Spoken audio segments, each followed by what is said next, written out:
저희가 이전 시간까지 배웠던 내용들을 쭉 한번 생각해보면 맨 처음에 만났을 때는 사회문화 현상이라는 게 뭐냐 의미를 배웠었고요.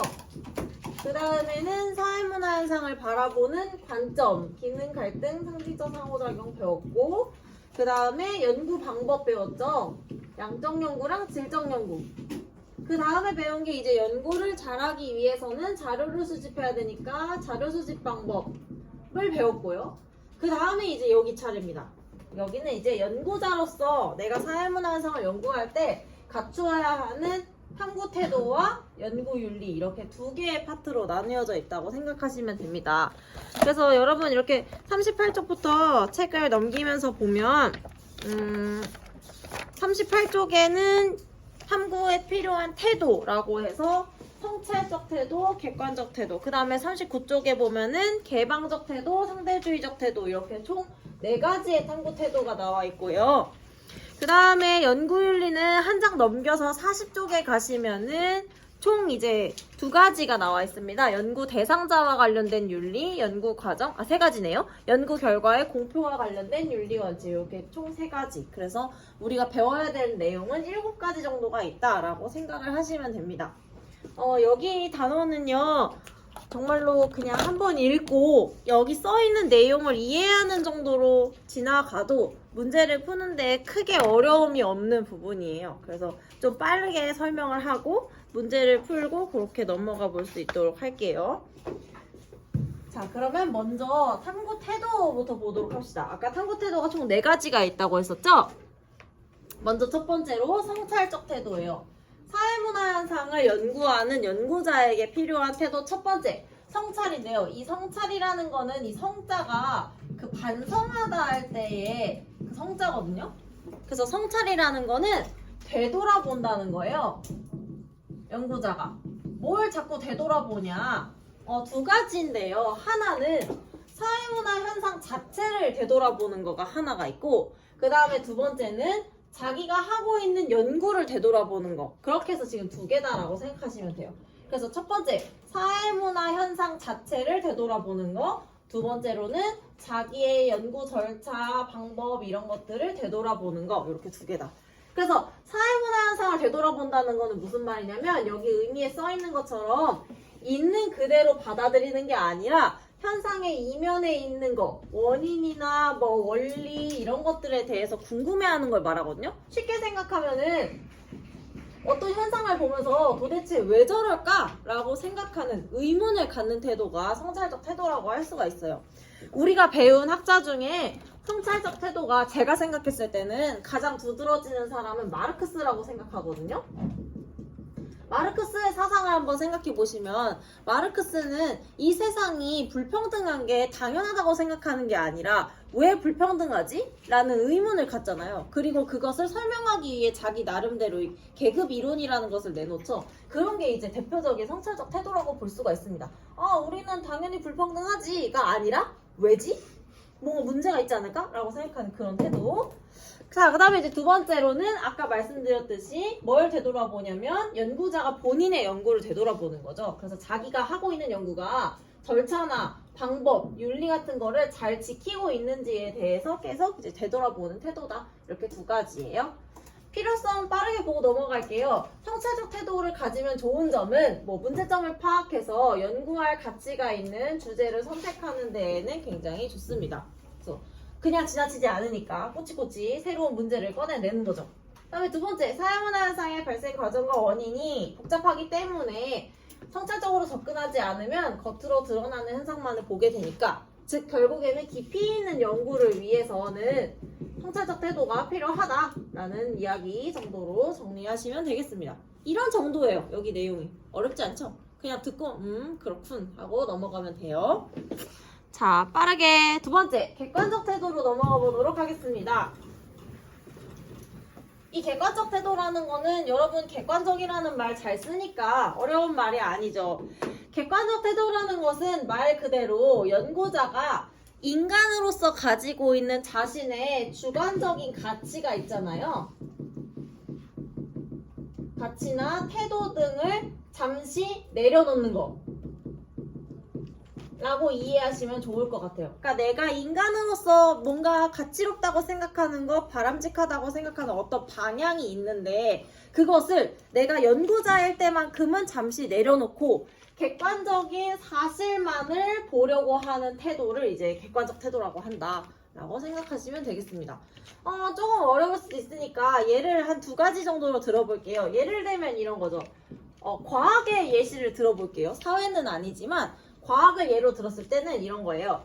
주관적 가치와 태도를 버린다는 거는 예를 들어서 굉장히 독실한 기독교 신자인 과학자가 있다고 생각해 봅시다.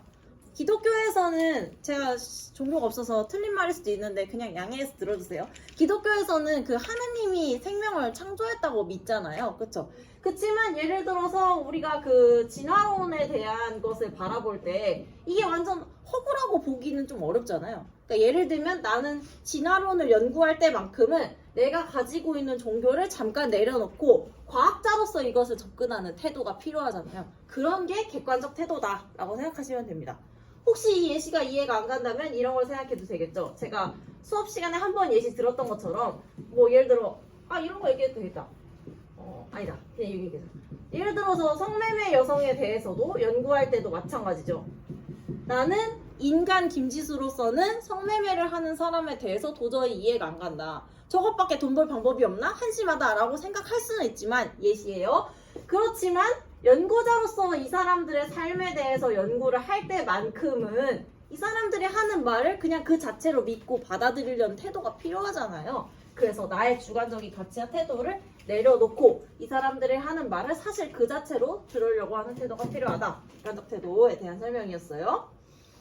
자, 그래서 객관적 태도가 필요한 이유는 이 주관적 가치를 가진 연구자, 사람으로서 연구자가 가치 함축적인 사회문화 현상으로부터 스스로를 완전하게 분리하는 게 사실은 어려워요. 그렇기 때문에 연구자가 속한 사회나 시대의 지배적인 가치가 본인도 모르는 사이에 연구에 개입될 수 있기 때문에 더더욱 본인의 가치를 내려놓으려는 태도가 필요하다. 그 다음에 2번째, 이거는 이제 그 테크닉적인 부분인데요. 연구 절차와 관련해서도 객관적 태도가 필요합니다. 언제냐면은 자료 수집이나 자료 분석 과정에서 자기가 가지고 있는 주관적인 가치나 편견이 개입될 경우에 연구 결과가 왜곡될 수가 있어요. 예를 들면 이런 거죠. 연구자가 연구를 할 때 어떤 가설을 설정을 했단 말이에요. 양적 연구를 한다고 치고. 근데 자기가 생각했을 때는 이 가설이 너무 맞는 것 같아. 너무 내가 봐도 너무 잘 세웠어. 근데 자료를 수집을 해봤더니만 수집하고 분석을 해봤더니 내 가설이 틀렸다는 거야. 그래서 이거 좀 아닌 것 같은데? 라고 생각해서 이 자료 중에서 자기의 가설을 뒷받침할 수 있는 거 빼고 나머지만 자기의 가설을 뒷받침할 수 있는 것만 분석을 한다. 라고 하면은 사실은 이거는 연구 결과가 왜곡되는 과정이 생길 수가 있잖아요. 그러니까 이런 과정에서는 본인이 생각한 거, 내 가설이 굉장히 좋은 거야 라고 생각했던 가치관이 있더라도 그것을 잠깐 내려놓고 그냥 사실로서만 이것을 분석을 해야지 왜곡이 되지가 않는다. 그런 이야기입니다. 그래서 인간으로서 가지는 그런 주관적인 가치는 잠깐 내려놔라 라는 이야기였어요. 자, 넘어갈게요. 자, 이제 연구자에게 필요한 태도 3번째입니다. 개방적 태도인데요. 이 개방적 태도는 이름에서 유추할 수 있듯이 개방이라는 거는 어떻게 돼 있다는 거예요? 열려 있다는 거죠. 맞아요. 그래서 개방적 태도는 열려 있는 태도예요. 근데 뭐에 열려 있는 태도냐면 비판에 대해서 열려 있는 태도다라고 생각하시면 좋을 것 같아요. 그러니까 연구자는 연구 결과에 대해서 비판이 들어올 때 거기에 대해서 수용하려는 태도가 필요하다라는 거죠. 근데 이제 이 비판의 대상이 되는 연구가 2가지가 있다고 생각하시면 됩니다. 지금 점이 2개잖아요. 첫 번째는 뭐냐? 나의 연구에 대한 비판이 가능하겠죠? 연구자인 나 본인의 연구물에 대한 비판이 가능할 거고, 그 다음에 2번째로는 다른 연구자의 연구에 대해서도 비판할 수가 있겠죠? 그래서 이렇게 2개가 있다라고 생각하시면 돼요. 그래서 내용을 보시면 첫 번째, 사회문화 현상의 연구 방법이나 연구 관점이 다양할 수 있기 때문에 자신의 주장과 다른 주장이 존재했음을 인정하고 나오죠. 그러니까 내 연구에 대한 비판에 열려 있어야 된다라는 거죠. 그 다음에 두 번째, 다른 연구자의 주장이나 다른 연구의 결론을 무조건 수용하는 것이 아니라 근거를 통해 검증하기 전에는 하나의 가설로서 받아들이는 태도가 필요하다라는 거죠. 그래서 예를 들면은 굉장히 권위 있는 과학으로 예를 들었을 때 우리가 공감할 수 있을 만한 사람이 별로 없으니까 아인슈타인이라고 칩시다. 아인슈타인의 상대성 이론이 굉장히 대단한 이론이라고 사람들이 말하잖아요. 근데 이것조차도 틀릴 수 있다라고 생각하고 다른 연구자들이 여기에 대해서 비판하는 거를 나쁘게 생각하면 안 된다라는 거죠. 결국에는 이 개방적 태도는 뭐를 위해서 필요하냐면 학문의 다양성을 위해서 필요한 거겠죠.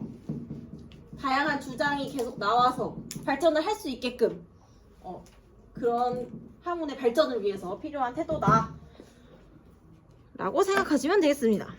그래서 필요성 보시면 과학적 연구의 결론이라 하더라도 반증에 의해 얼마든지 진리가 아님이 밝혀질 가능성이 있는 잠정적 진리이기 때문에 새로운 주장의 가능성을 허용해야 한다. 다양성을 높이기 위해서 라는 얘기입니다. 여러분 어렵지 않죠? 저 말 너무 안 빠르죠? 괜찮죠? 그냥 듣고 하고 있잖아요. 지금 여러분도 듣고 와 뭔 소리지? 이런 생각이 들진 않죠? 다 이런 느낌이에요 여기는. 그래서 제가 좀 빨리 하는 겁니다. 늦게 하면은 졸리거든요. 이런 데는 또 당연한 얘기가 천천히 하면 졸려요. 빨리 해야지. 자 이제 그나마 조금 말할 내용이 있을 만한 상대주의적 태도가 나왔습니다. 어제 모의고사에서도 문화상대주의 나왔죠? 어제 모의고사 한차례 봤어요? 범위가 얼마 안 나와서 못 봤어요?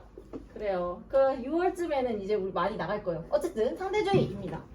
상대주의는 여러분 사회 공부를 한 번이라도 마음 잡고 해봤다면 거의 초등학교 때부터 한 번씩은 나오는 내용이에요. 그쵸? 여러분 들어봤죠? 상대주의. 왜 눈을 피하죠? 들어봤죠? 특히 문화 관련해서 굉장히 많이 나오는데 상대주의라는 거는 이런 거죠. 특히 우리가 문화를 이해할 때 지금 여기 사회문화니까 사회문화 현상을 이해할 때 그 현상을 겪고 있는 당사자의 입장에서 이해하는 걸 말해요. 그러니까 여기 같은 경우에는 연구 대상의 입장에서 이해하는 것이라고 말할 수가 있겠죠. 그것을 상대주의라고 합니다. 그래서 대표적인 상대주의 하면 수업 시간에 제일 많이 드는 예시가 이제 인도의 예시를 많이 들어요. 저 이거 말고도 하나 더 들을 건데 일단 이걸로 먼저 들어볼게요. 겐지스강에서 인도 사람들이 이제 목욕을 하고 하잖아요.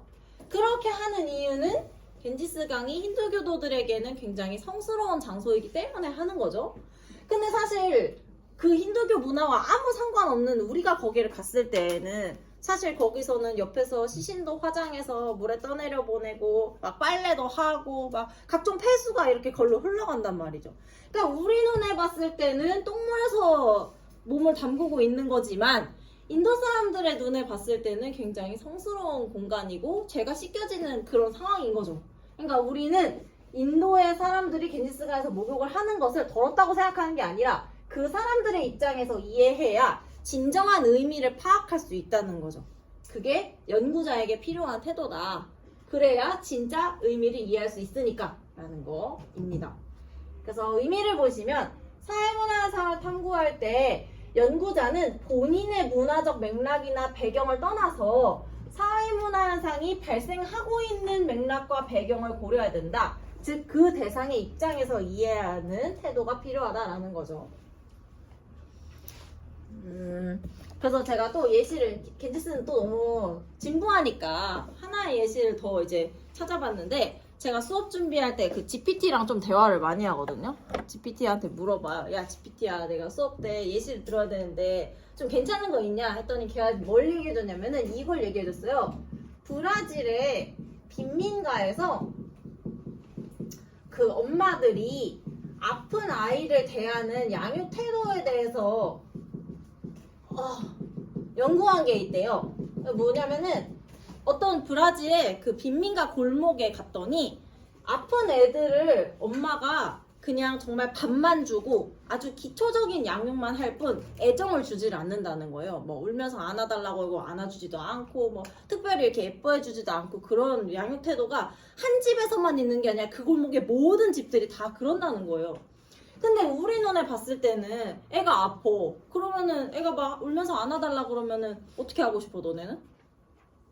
한 번이라도 더 안아주고 싶죠. 아프잖아. 더 불쌍하잖아. 더 이렇게 챙겨주고 싶은데 우리 눈에 봤을 때는 굉장히 비정하다. 혹은 좀 더 심하게 얘기하면 아동학대 아니냐. 아픈 애를 라는 생각이 들잖아요. 그런데 이 사람들은 봤더니만 나름의 이유가 있는 거죠. 이유가 뭐냐? 이 골목의 사람들은 가난하다고 했잖아요. 그러니까 애가 아파도 사실은 병원에 적극적으로 데려갈 수 있는 형편이 아닌 거죠. 그러니까는 이 골목에서는 애가 아프면 사실은 죽어요. 영아 사망률이 굉장히 높대요. 그러니까 엄마 입장에서는 어차피 죽을 애를 정을 줘봤자 슬프기만 하잖아. 그러니까는 걔한테 이렇게 일부러 신경을 안 쓰는 거죠. 그냥 살아있는 애를 더 돌보는데 신경을 쓰는 거죠. 이런 식의 나름대로의 이유가 있다라는 거예요. 그렇게 이해를 하는 게 상대주의적 태도다. 그래서 겐지스강 사례가 지루하면은 요걸 가지고 이해를 해보시면 좋을 것 같습니다. 자, 다시 넘어와서 상대주의적 태도가 필요한 이유 가볼게요. 사회문화현상은 그것이 발생한 맥락이나 배경 속에서 의미를 갖는다는 사실이 필요하다. 다 똑같은 얘기예요. 동일한 사회문화현상이라도 시대와 사회에 따라서 의미는 다를 수가 있고요. 특정 맥락이나 배경 속에서 의미를 갖는 사회문화현상에 대한 연구 결론을 맥락이나 배경이 다른 사회에 맹목적으로 적용하려는 태도를 지향해야 된다. 결국 이 세 개는 전부 다 그 대상의 입장에서 이해하지 않으면 제대로 이해가 안 돼요 라는 얘기가 이렇게 세 개로 나와 있는 거다 라고 생각하시면 됩니다. 자, 내려가 볼게요. 이제 밑에 가보시면은 가치 중립과 가치 개입이라고 하는 부분이 나와 있는데요. 그나마 오늘의 내용에서 시험 출제를 봤을 때 중요하다고 할 수 있을 법한 부분은 여기인 것 같습니다. 근데 여기는 뭐 어렵진 않아요. 그냥 한번 생각해보면 아 그렇구나 정도로 생각할 수 있는 부분이에요. 자, 여기 부분은요 뭐와 관련해서 중요하냐면 밑에 보시면은 표 있잖아요. 연구 과정에서의 가치 중립과 가치 개입 여기와 관련해서 중요한 부분이라고 생각하시면 됩니다. 그래서 연구자가 탐구를 하는 절차에서 본인의 가치가 들어가도 되는 부분이 있고 안 들어가야 되는 부분이 있는데 그것만 잘 구분해 주시면 돼요. 일단 위에서부터 가보도록 하죠. 자, 가치 중립과 가치 개입이라는 말이 있는데요. 이름에서 알 수 있듯이 가치 중립이라고 하는 것은 연구자가 본인의 가치관을 가치를 개입하지 않는 걸 말하는 거예요. 그래서 뭐랄까 좀 기계적으로 접근하는 뭔가 내가 이랬으면 좋겠다 저랬으면 좋겠다라는 생각 없이 그냥 근거에 기반해서 판단하려고 하는 그런 태도를 가치 중립이라고 한다라고 생각하시면 좋을 것 같습니다. 뭔가 뚜렷한 과학적인 근거가 있어요. 그 근거에 기반해서 판단을 내려야 하는 그런 상황일 때 우리는 가치 중립이다 라고 말을 하는 거고, 가치 개입은 말 그대로 연구자가 본인이 가지고 있는 어떤 가치롭다고 생각하는 것, 지향점, 그런 것들 이렇게 내세워도 되는 그런 부분이 이제 가치 개입이라고 생각하시면 됩니다. 여기 뭐 말을 약간 대체하기 좀 어렵네요. 뭔가 가치관이나 뭐 바람직하다고 생각하는 것,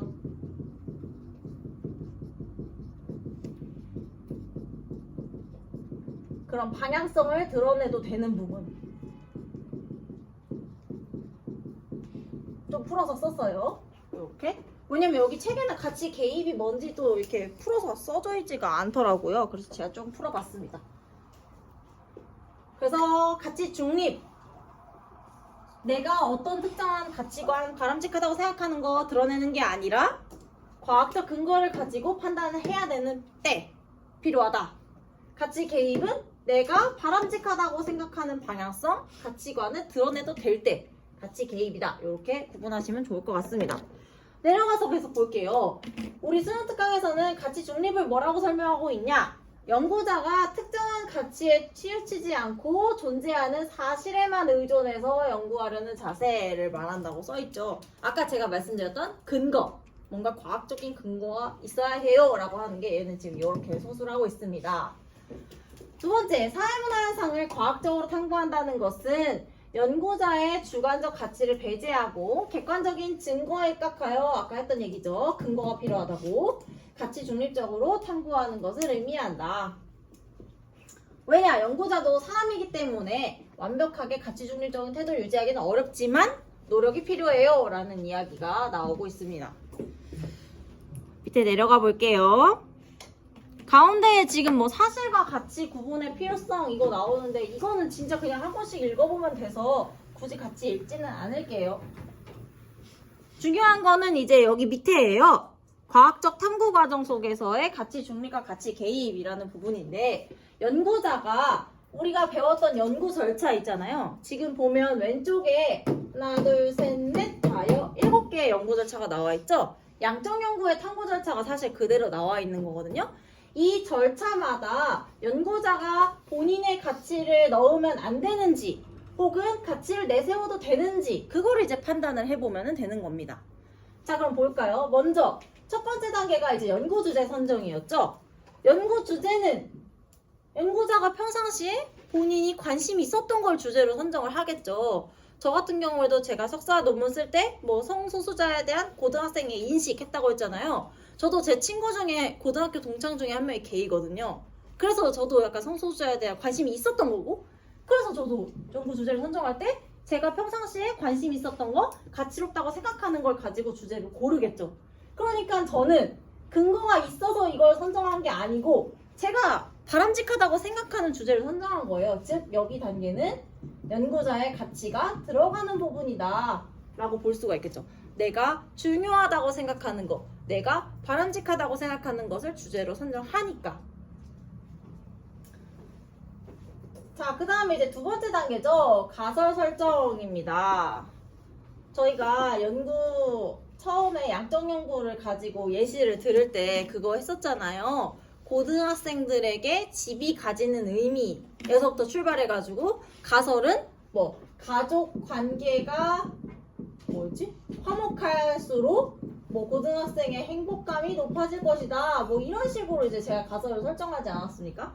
원래는 집과 행복감의 관계였는데 그러면은 집에서부터 가족 관계가 도출된 거는 순전히 이것도 누구 마음이에요? 제 마음이죠. 연구자가 정한 거예요. 그러니까 이것도 마찬가지로 뚜렷한 근거가 필요하지 않습니다. 얘도 연구자가 본인이 가치롭다고 생각하는 거를 여러 가지 요소 중에 정하는 거예요. 그래서 여기도 연구자의 가치가 들어가는 부분이죠. 그러니까 뭔가 판단을 하거나 해야 될 때 굉장히 과학적인 근거가 필요하냐 아니냐 그거를 가지고 좀 논을 해보면 좋아요. 그 다음에 세 번째가 이제 연구 설계죠. 연구 설계 단계는 두 가지를 한다고 했었죠. 양적 연구에서. 하나는 개념의 조작적 정의.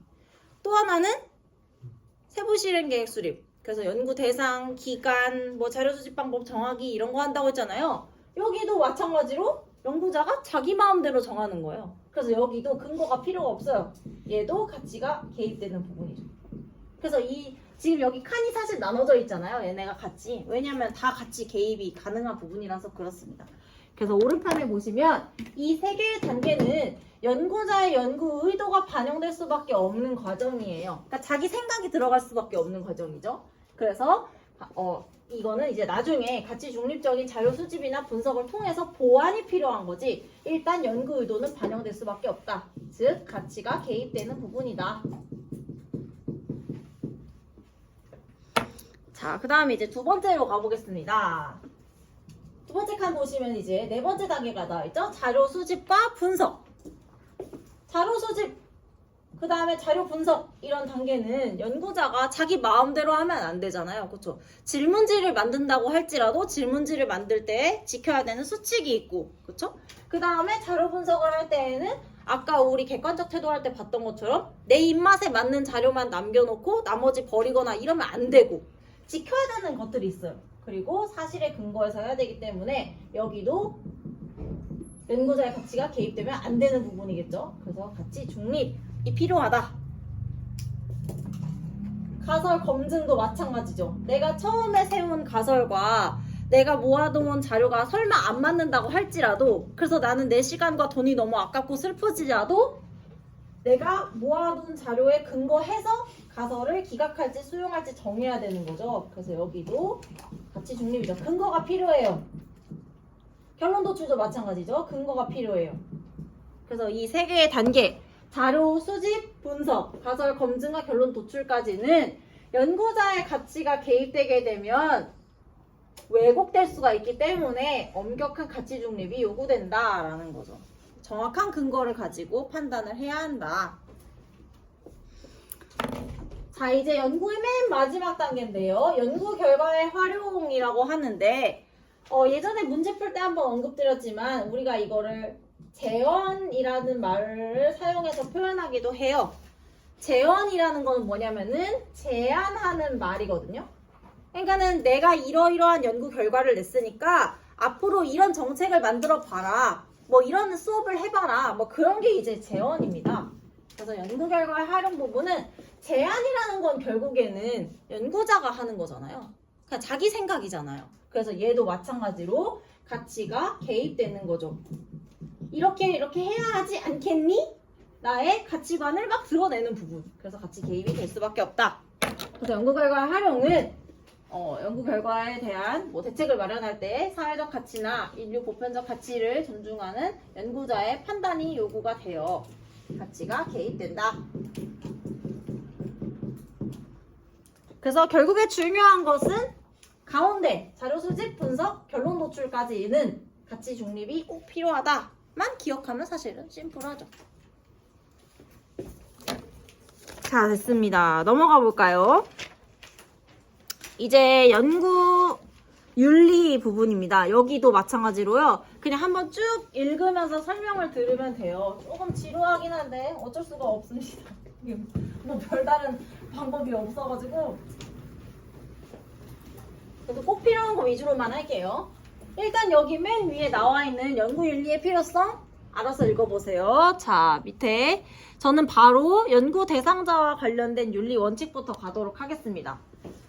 연구자가 지켜야 하는 연구의 윤리가 있거든요. 근데 이제 그 중에서 첫 번째로는 연구 대상자와 관련한 윤리 원칙이에요. 내가 데리고 연구하는 사람들한테 지켜야 되는 게 있다는 거죠. 그게 지금 총 4가지가 나와 있는데요. 여기는 좀 문제 출제가 많이 되는 부분입니다. 듣고 기억을 좀 해주셔야 돼요. 첫 번째, 연구자는 연구 대상자에게 연구 목적과 연구 과정에 대해서 미리 알리고 동의를 얻어야 합니다. 중요해요. 문제의 소재로 자주 나옵니다. 연구를 진행하기 위해서는 반드시 대상자의 동의가 필요하거든요. 근데 연구에 따라서는 미리 그것을 알려주는 게 결과에 영향을 주는 경우가 있어요. 예를 들면 제가 이제 얘기했었던 애기들을 대상으로 실험하는 경우, 참여관찰 같은 것도 오늘 선생님은 이래서 왔어요 라고 하면 애들이 행동이 왜곡된다고 했잖아요. 그런 경우가 있어요. 그렇다고 한다면은 연구가 끝난 후에 발표하기 전에 대상자에게 반드시 알려줘야 돼요. 그러니까 어쨌거나 저쨌거나 반드시 동의는 구해야 되는 거예요. 연구를 하기 전이든 아니면 피치 못할 사정이 있어서라도 발표하기 전이든 항상 동의는 필수다 라는 걸 기억을 하셔야 됩니다. 그래서 동의를 얻지 못한 자료는 원래는 세상에 나와서는 안 되는 거예요. 버려야 돼요, 그 자료는. 자, 그 다음에 이제 두 번째, 연구자는 연구에 참여하는 것이 연구 대상에게 어떤 영향을 미치는지, 특히 예상되는 피해가 무엇인지를 정확하게 알려줘야 돼요. 그러면서 동의를 구하는 거죠. 네가 이 연구에 참여하면 뭐 이런 심리적인 트라우마가 발생할 수도 있단다. 그래도 한번 해보겠니? 뭐 이런 식의 동의를 구해야 합니다. 그 다음에 세 번째, 연구자는 연구를 진행하면서 예상하지 못한 문제가 발생할 경우에는 항상 연구 대상자의 안전과 이익을 우선적으로 고려를 해야 됩니다. 그래서 이제 저희가 수업 때 예시로 들었던 그 스탠포드 감옥 실험 있잖아요. 그게 이제 중간에 중단된 게 그래서 그런 거죠. 이대로 뒀다가는 큰일 나겠다. 사람들 다. 그래서 이제 중단. 돈이 많이 들었겠지만. 그 다음에 네 번째 볼게요. 연구자는 연구 대상자의 익명성을 보장해야 돼요. 그래서 사생활 관련 정보 및 개인정보를 연구 목적 외의 용도로 활용해서는 안 된다. 여기서 중요한 건 두 가지인데요. 첫 번째로는 익명성을 보장하는 거. 그래서 연구 대상자의 개인정보 있잖아요. 누가 내 연구에 참여했는지를 연구 결과를 보고 아무도 알 수가 없어야 돼요.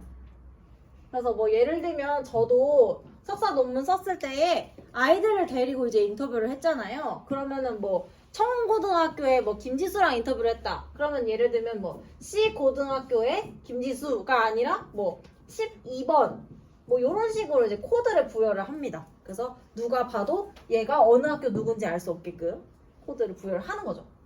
그 다음에 두 번째, 또 여기서 추출할 만한 내용이 뭐가 있냐면은 연구 목적 이외의 용도로 활용해서는 안 된다는 거예요. 이것도 이제 문제 소재로 자주 나오는데요. 우리가 처음에 연구를 진행할 당시에 목적이 있단 말이에요. 예를 들어서 제가 석사 논문을 쓴 거는 석사 학위를 따려고 그냥 지 혼자 쓴 거죠. 그쵸? 근데 만약에 제가 했던 연구가 너무 훌륭해가지고 뭐 어떤 교육 관련 회사에서 야, 네 연구 되게 훌륭한데 나 그 자료 좀 돈 주고 살 수 있을까? 하면 아 좋다고 주면은 안 돼요. 그런 게 이제 연구 목적 이외의 용도로 활용하는 거거든요. 그래서 연구 목적 이외의 용도 활용은 안 된다. 처음에 이 연구가 왜 시작했는지를 그래서 항상 봐야 돼요. 그래서 그 목적이 아닌 다른 목적으로 이 연구 대상자의 정보를 세워나가게 하면 안 된다. 두 가지 문제로 잘 나온 내용입니다. 아이고 힘들어. 어떡해. 졸리죠? 정말 애를 쓰는 모습이 보여. 여기 왔는데 졸려요. 어쩔 수 없어. 이게 뭐 여러분이 연구자가 아니잖아요. 졸릴 수밖에 없어요. 하지만 뭐 제가 할 수 있는 건 말을 빨리 하는 것밖에는 뭐 고통을 해소해줄 수 있는 방법이 그거밖에 없어서 빨리 할게요. 근데 여기는 중요해요. 시험에 자주 나온단 말이에요. 자, 그 다음 이제 세 번째. 연구 과정과 관련되어서 연구자가 지켜야 하는 윤리가 있습니다. 당연한 얘기예요. 첫 번째 볼게요. 정직한 방법으로 자료를 수집해야 하며 나오죠. 그 문제에서 가끔 진짜 말도 안 되는 사례가 나오는데 예를 들면 이런 게 있어요. 뭐 어디서 나왔던 문제더라? 옛날에 기출 중에 그런 게 있었는데 뭐 낙서를 이제 밖에다가 하는 사람들의 그 심리를 알아보겠다면서 문제 사례였어요. 그 낙서를 하는 사람들을 그 CCTV를 이렇게 보고 있다가 쫓아가요. 그 사람들을 차를 타고서 뭐 미행을 하는 거지. 그래가지고 주소를 알아내는 뭐 이런 거 안 되죠. 정직한 방법이 아니잖아. 그죠? 안 된다.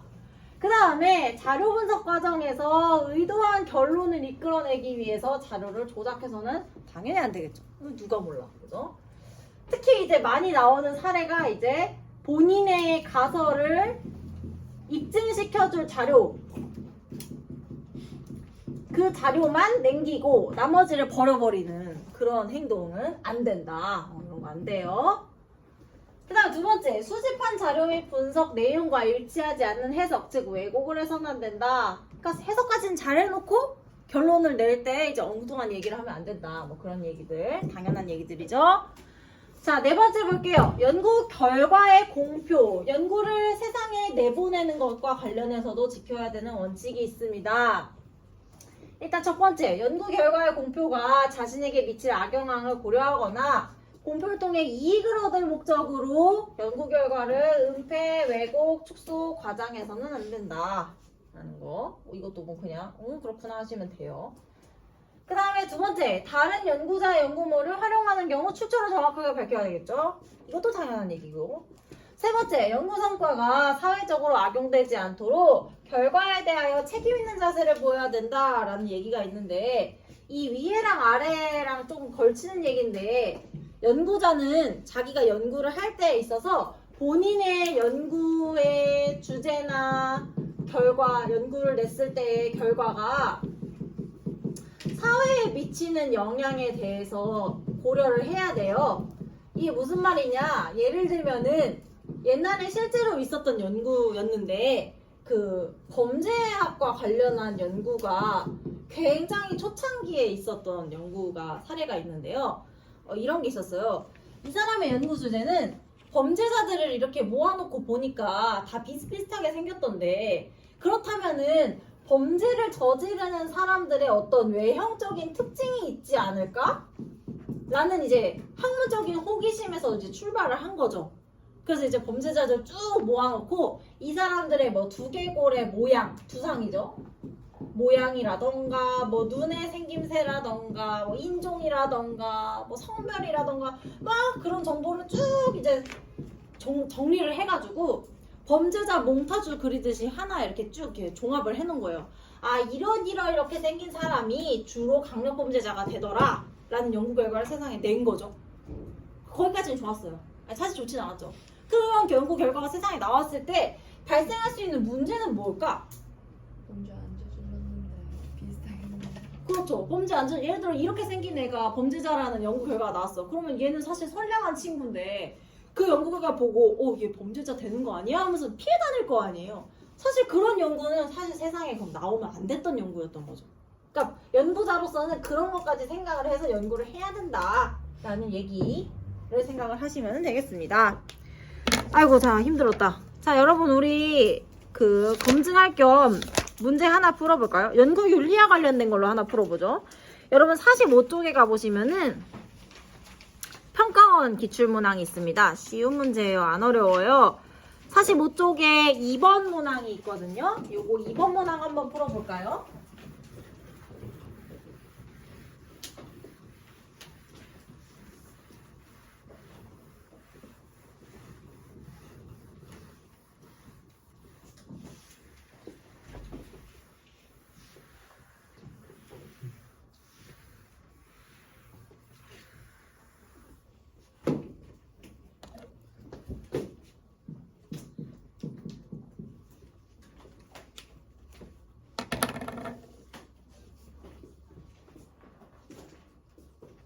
날씨가 참 묘하게 흐리고 습하고 온도도 좀 덥고 약간 잠이 잘 오는 날이에요.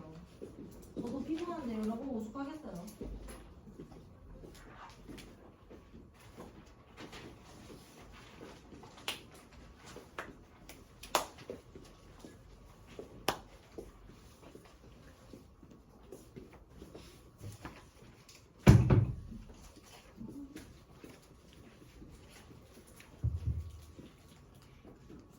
한 24분쯤에 같이 풀 수 있을까 싶은데. 방금 째셨나요? 오, 훌륭해. 방금 째어? 네. 왜 바로 안 나오는데? 몇 번까지 들었어요? 할만하다. 그래도 안 오지 마세요. 이렇게 해서 애들이 안 오기 시작하면 숙제 안 한다고? 같이 와서 풀면 되니까.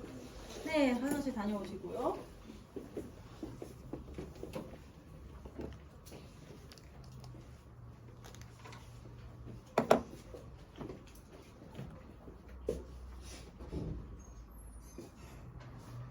너 이름 뭐였지? 그쵸. 아, 박지구나. 작년에 박수빈이랑 좀 비슷하게 생긴 박신준. 그렇군요.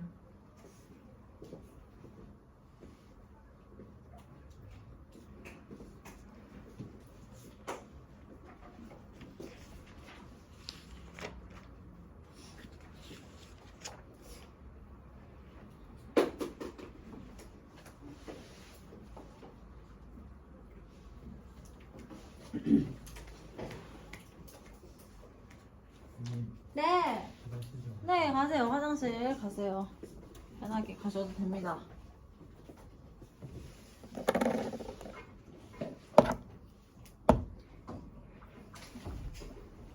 오늘 배운 내용은 해봐야 지금 푸는 정도의 문제로 나온다 라고 생각하시면 돼요. 많이 안 어렵죠?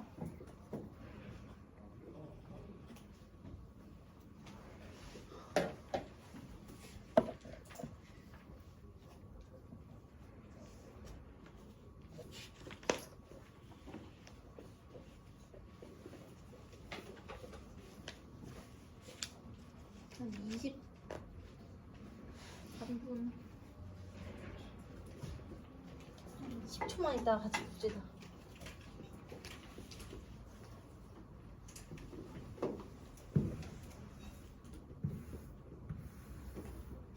좋아요. 자, 지금 이거 같이 풀어보고 쉽시다. 자, 밑줄친 기억에서 리을을 연구윤리 측면에서 적절하게 평가한 것을 고른 것은 이라고 나와 있지만 여러분 이런 문제 풀 때는요 막 와 이거 어떻게 풀지 이렇게 생각하지 말고 그냥 읽으면서 아 이거 이래도 되나?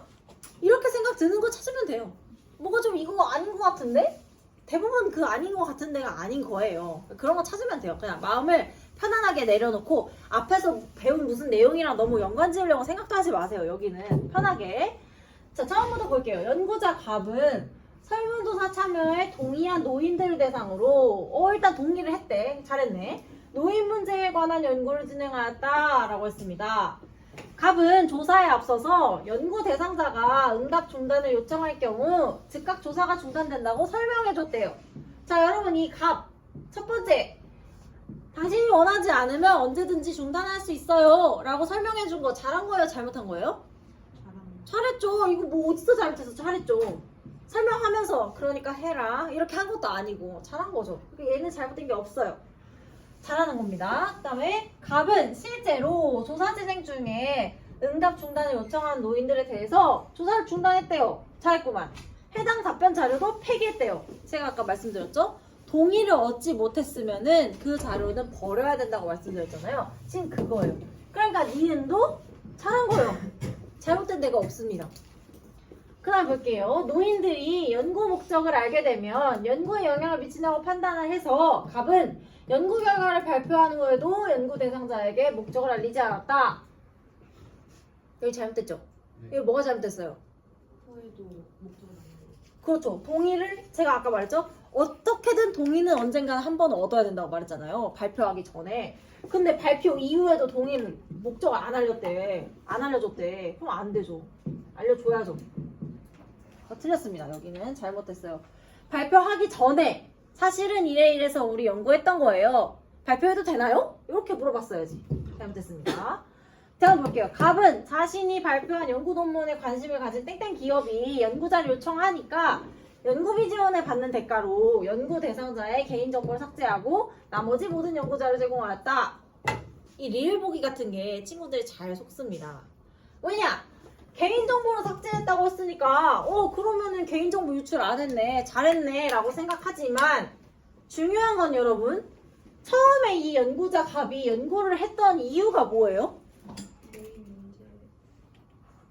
노인 문제에 관한 연구를 지가 그냥 한 거죠. 누가 시킨 게 아니라 땡땡 기업이 시킨 게 아니에요. 그쵸? 그렇기 때문에 이 지금 연구 자료를 기업에게 주는 행위는 처음에 연구 목적과 다른 데에다가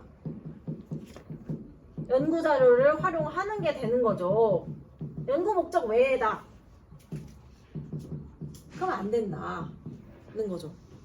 처음에는 그냥 지가 궁금해서 해놓고서 기업에서 물어보니까 돈 받고서는 연구를 팔아? 안 되죠.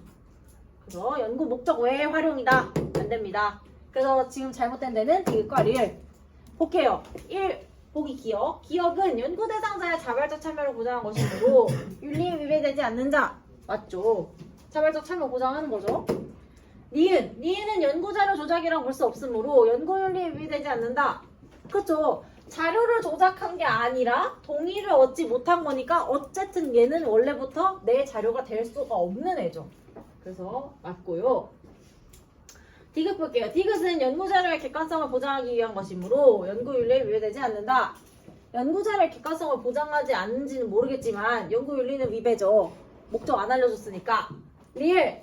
연구 대상자의 익명성을 보장했어. 여기까지는 좋아요. 연구윤리에 위배되지 않는 게 아니라 연구 목적 외에 활용했으니까 연구윤리가 위반된 거죠. 그래서 정답은 1번. 이렇게 문제를 풀어주시면 됩니다. 이 정도예요. 문제 나봤자. 알겠죠? 부담 갖지 마시고 다음 시간에 문제 한 2개 정도만 더 풀어보고 다음 진도 나갈게요.